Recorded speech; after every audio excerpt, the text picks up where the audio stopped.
afternoon, welcome. This is Neco year 2019 Civic Education Past Question. Question number 59 says, an order direction a detainee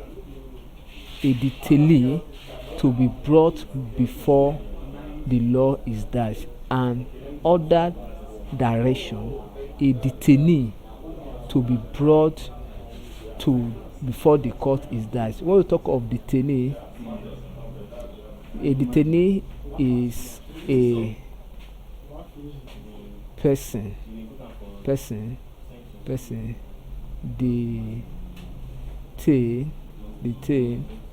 detained at the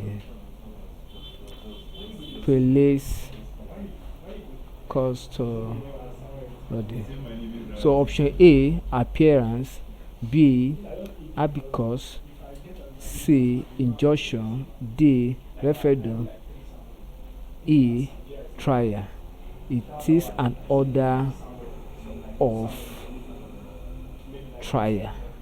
So the person is under trial. So option E is correct. Thank you and God bless you. Ensure you subscribe for more of our videos.